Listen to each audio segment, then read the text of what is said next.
예, 안녕하십니까. 저희는 공공연대 노동조합 아이돌봄 일을 하는 아이돌봄 노동자들입니다. 저희는 오늘 윤석열 정부 노인 일자리 아이돌봄 시범사업 강행 규탄 및 철회 촉구 기자회견을 진행하도록 하겠습니다. 예, 바로 시작하도록 하겠습니다. 기자회견 여는 말 공공연대 노동조합 이영훈 위원장님께서 해주시겠습니다. 네, 반갑습니다. 공공연대 노동조합 위원장 이영훈입니다. 노인 일자리 사업은 잘 아시다시피 보건복지부에서 노인복지법에 근거해서 노인들에게 안정적 소득과 사회 참여를 보장하기 위해서 시행한 지 20여 년 정도 되는 사업입니다. 윤석열 정부가 노인 일자리 사업 예산에 대해서 내년에 110만 개의 일자리를 창출하고 총 2조 1,847억 원을 투입하겠다라고 이미 밝힌 바 있습니다. 노인 일자리는 2022년도에 84만 개, 또 올해 103만 개, 내년에 110만 개 이렇게 지속적으로 증가해오고 있습니다. 우리 사회 노인 빈곤율이 40%이고 또 여전히 이 정도 일자리임에도 불구하고 수요에 비해서는 약 절반도 미치지 못한다라는 것을 보면 노인 빈곤과 일자리의 절실함이 느껴집니다. 그러나 이렇다고 해서 노인 일자리를 제대로 준비도 안 된 사업에 예산을 투입하고 기존에 있던 사업마저도 악영향을 줄 수 있는 졸속적으로 일자리 사업이 추진되고 있어서 오늘 기자회견을 준비하게 되었습니다. 내년에 증가한다라고 하는 약 7만 개의 일자리 중에서 5천 개의 일자리를 아이들 돌보는데 노인 일자리를 제공하겠다라고 지금 복지부가 사업 발표를 했습니다. 그러나 아이 돌봄은 이미 기존의 여성가족부에서 가장 큰 예산을 투입해서 수행을 하고 있습니다. 그것과 동일한 지금 일자리를 복지부에서 똑같은 일을 노인 일자리 사업으로 지금 진행을 한다는 것인데요. 내년에 약 5천 명을 고용해서 195억 원을 투입하겠다라고 이렇게 이야기를 하고 있습니다. 그러나 안타깝게도 아이돌봄 사업은 기존에 지금 사업을 하고 있는 여성가족부에서도 작년에 약 360억 정도 예산이 불용되었고요. 올해는 아마 500억 원 가까이 예산이 불용될 것으로 예상이 됩니다. 예산이 불용되는 주된 이유는 아이돌봄 종사자들이 제대로 양성되지 못했기 때문입니다. 그래서 쉽게 말해서 예산을 증액했는데도 불구하고 제대로 고용을 못해서 막대한 예산이 남는 실정입니다.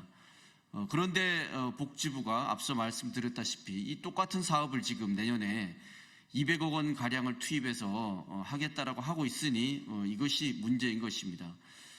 똑같은 사업을 이렇게 했을 경우에 당연히 정부 부처 간의 협의도 사전에 제대로 되지 않았고요. 또 여성가족부에서 하는 아이돌봄도 현재 고용이 안 되는데 복지부에서 노인 일자리로 투입을 한다고 해서 이게 고용이 될 리가 여러 가지로 어려운 조건이다라는 말씀입니다. 또 더불어서 아이들을 돌보는 일은 상당히 숙련된 준비와 교육, 실습 이런 과정들이 필요한 노동입니다.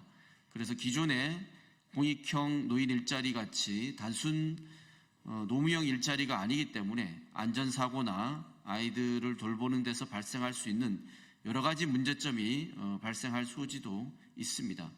그런데도 불구하고 이렇게 다급하게 졸속적으로 정부가 지금 노인 일자리를 증가시키는 것은 지난 11월 5일 날 윤석열 정부 임기 절반을 지나면서 정부에서 15세에서 64세 고용률이 69.2% 그리고 실업률이 2.7%로 사상 최저치를 기록했다라고 하면서 윤석열 정부가 잘한 것은 잘했다라고 평가해야 된다라고 이렇게 대통령실에서 발표를 했습니다.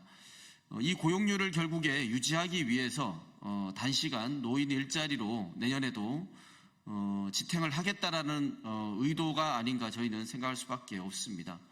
노인 일자리는 더 수요에 맞게 증가되어야 됩니다. 그리고 노인들의 사회 참여와 안정적 소득은 보장되어야 됩니다만 기존의 정부 부처 사업과 이렇게 중첩되게 예산을 낭비하고 또 기존의 사업에도 상당히 부정적인 영향을 줄 수 있고 또 아이들을 돌보는 중요한 돌봄 사업을 이렇게 졸속적으로 추진해서는 안 된다는 오늘 취재 기자에게 말씀을 드립니다. 저희가 여러 야당의 의원들께도 이런 부분을 설명드리고 문제점이 있고 예산을 이렇게 낭비해서는 안 된다는 요청을 드렸는데도 불구하고 이 노인 일자리 사업이다 보니까 이 부분에 대해서 적극적으로 발언하는 것에 대해서 굉장히 좀 부담스러워 하셔서 오늘 진보당 차원에서 이렇게 함께 기자회견을 진행하게 되었습니다. 그래서 일자리 사업은 일자리 사업대로 진행되어야 되지만 이게 한두 푼도 아니고 200억이라는 예산을 이렇게 준비도 안 된 사업에 투입했다가 결국에 내년에 또 예산이 남아서 불용을 하고 여가부는 여가부대로 올해도 수백억의 예산이 지금 남는 상황입니다. 제대로 된 아이들에 대한 돌봄 또 저출생 문제를 해결하는 것은 장기적이고 근본적인 대책을 마련하는 것이 필요하지 이렇게 임시방편적인 일자리로 증가한다고 해서 해결되는 것이 아니다라는 말씀을 다시 한번 드립니다. 네, 고맙습니다.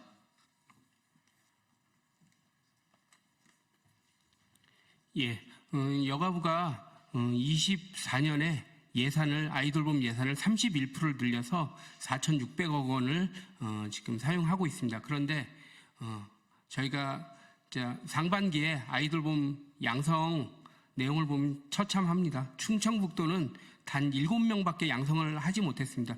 이런 상황에서 여가부가 제대로 일을 하지 못하면서 노인 일자리 사업으로 아이돌봄 시범 사업을 한다고 하니 현장에 우리 아이돌봄이들은 지금 부글부글 끓고 있습니다. 진짜 월 60시간도 일을 하지 못해서 주휴수당도 받지 못하고 있는 아이돌봄이들이 20%가 넘습니다.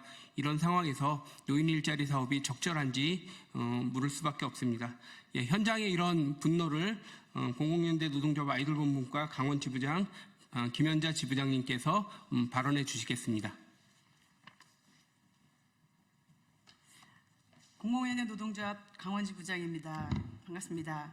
저는 40대 돌보미를 시작해서 13년 차가 되었습니다. 제가 활동하고 있는 강원도는 급속도로 저출생 고령화가 되고 있는 지자체 중에 하나가 아닐까 생각이 듭니다. 2025년 보건복지부는 저출생 정책으로 노인 일자리를 확대하여 일과 가정의 양립을 위해 돌봄 공백을 메꾸어 보겠다며 5,000명의 노인 일자리를 아이돌봄 센터에 파견하겠다고 합니다. 보건복지계의 이 사업은 과연 누구를 위한 사업입니까? 지금도 최소 60시간이라도 하고 싶어서 일이 없어서 연차를 쓰면서 투잡을 하면서 생활을 하고 있는 돌보미들이 많이 있는데 무료 양성 교육과 60시간을 보장하겠다는 노인 일자리 정책을 보면서 지금 활동하고 있는 돌보미들은 참으로 허탈하기만 합니다. 낮은 처우와 임금에도 아이들이 좋아서 다음 세대의 주역들이라는 마음으로 최선을 다해 묵묵히 10년, 15년을 활동해 왔습니다. 이런 장기 근속 돌보미들을 격려는 못해줄 망정 국가가 아이돌봄이라는 직업에 회의를 들게 하는 게 이 정부의 정책입니까? 아이돌봄이는 양성교육을 받고 실습만 하면 누구든지 볼 수 있다고 하는 생각 자체가 잘못되었습니다. 요즘 아이들과 이용자들의 요구는 점점 더 세심해지고 구체적입니다. 그냥 등원해주고 하원만 해주면 된다는 생각으로 누구나 돌보미를 할 수 있다는 생각은 도대체 어떤 사람의 머릿속에서 나왔는지 궁금합니다. 우리 돌보미들은 아이들과 공도 함께 차다가 발가락에 골절되기도 하고 놀이터 미끄럼틀 위에서 함께 타고 내려오기도 합니다. 어떻게 하면 현장의 상황은 전혀 완전히 무시하면서 책상에 앉아서 이런 정책을 생각해내고 또 발표까지 할 수 있는지 정말 궁금합니다. 2023년도에는 아이돌보미를 채용한 숫자보다 퇴사한 돌보미가 더 많다는 것은 누구나 할 수 있지만 아무나 할 수 없는 일자리라는 것을 증명하고 있습니다. 또 올해부터 여가부는 양성교육을 민간시설에 위탁했습니다. 특히 강원도는 미처 양성교육을 수료한 사람이 없어서 일반 자격증 소지자만 채용하다 보니 돌보미가 부족한 게 현실입니다. 아이 기르기 좋은 나라, 아이 키우고 싶은 도시는 이용자와 돌보미가 매칭되지 못하고 있고 몇 개월씩 대기해야 된다고 합니다. 올해 여가부는 돌보미를 30% 이상 채용하겠다고 했지만 정부의 잘못된 정책으로 신규 돌보미 양성을 못한 책임을 온전히 현장의 돌보미들의 탓으로 돌리려는 정책으로만 보여집니다. 지자체와 일선센터에서도 연계 과정에서 발생하게 될 민원과 과중될 업무 때문에 반대하는 정책은 당장 철회되어야 합니다. 이용자들은 또 어쩌습니까? 노인 일자리에서 아이 돌봄의 보조 역할도 아니고 주 양육 돌보미로 온다면 반기는 이용자가 과연 있겠습니까? 그 누구도 원치 않는 보건복지의 노인 일자리 정책이 철회될 때까지 우리 공공연대 노동조합 아이 돌보미들은 끝까지 투쟁할 것입니다. 예, 현장 발언 감사드립니다. 마지막 시간입니다. 공공연대 노동조합 아이돌본문과 백선미 군포지회장님이 기자회견문 낭독해 주시겠습니다.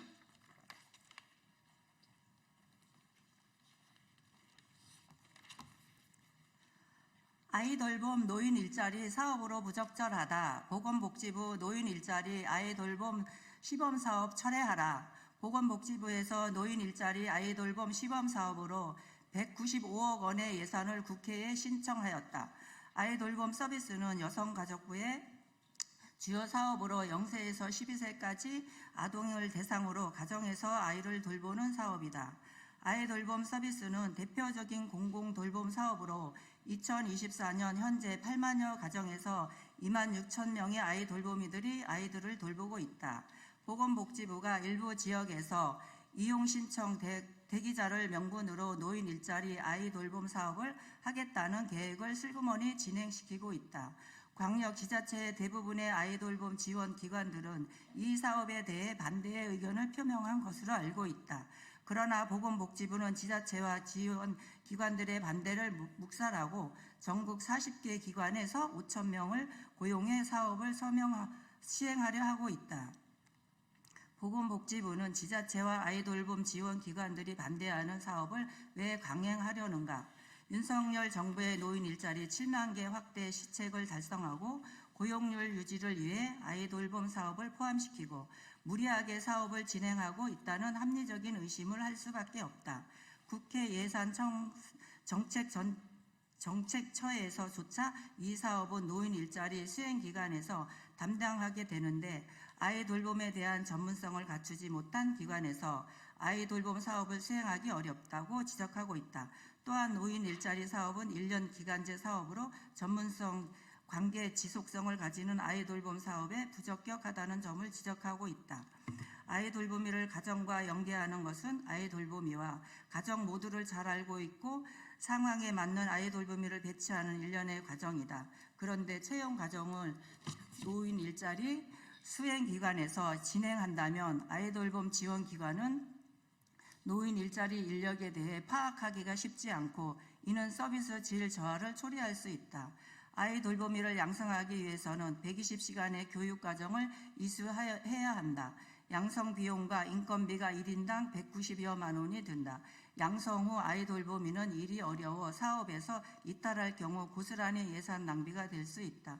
또한 일자리가 없어 일을 배치하지 못할 경우에는 월 60시간의 임금을 지급할 수밖에 없는 예산 낭비가 된다. 정부에서는 저출생 기조를 반전시키기 위해 2027년까지 아이 돌봄 이용자를 23만 가구로 확대하겠다고 발표하고 예산을 대폭적으로 확대하였다. 그러나 예산만 확대했을 뿐 구체적인 실행 계획을 내놓지 못하여서 23년 350억여 원의 예산이 불용 처리되었고 올해에는 23년보다 훨씬 더 큰 불용액이 발생할 것으로 예상하고 있다. 전국의 아이 돌보미들은 5천 명의 노인 일자리 사업이 아이 돌봄에 들어온다는 소식에 아이 돌보미 일을 계속해야 할지 속을 끓이고 있다. 지금도 정규 연계가 없어 매일 핸드폰만 보면서 일시 연계와 긴급 연계에 목을 메고 있는 실정이다. 여성가족부가 제대로 일을 하였다면 현재와 같은 사태가 발생하지 않을 것이다. 주어진 예산도 다 사용하지 못하는 여성가족부는 보건복지부의 아이돌봄 노인 일자리 사업 추진을 반대하고 제대로 된 아이돌봄 사업 계획을 수립하기 바란다. 공공연대 노동조합은 지속적으로 아이돌봄 이용 비용의 국가 지원 확대와 아이돌봄의 처우 개선만이 아이돌봄 확대를 위해 올바른 방향임을 주장해왔다. 노인 일자리 아이돌봄 시범 사업은 예산 낭비와 아이돌봄 서비스의 혼선을 가져올 잘못된 사업으로 남을 것이다. 윤석열 정부와 보건복지부는 지자체와 현장의 목소리에 귀 기울이고 잘못 기획된 노인 일자리 아이돌봄 시범 사업을 철회할 것을 촉구한다. 2024년 11월 12일 민주노총 민주일반연맹 공공연대 노동조합 진보당. 예, 지금 저희가 말씀드린 이 내용들을 좀 자세히 취재해 주셔서 저희 아이돌봄의 사정들을 좀 정확히 국회와 국민들이 좀 알 수 있도록 보도해 주시면 감사하겠습니다. 이것으로 기자회견 마치도록 하겠습니다. 감사합니다.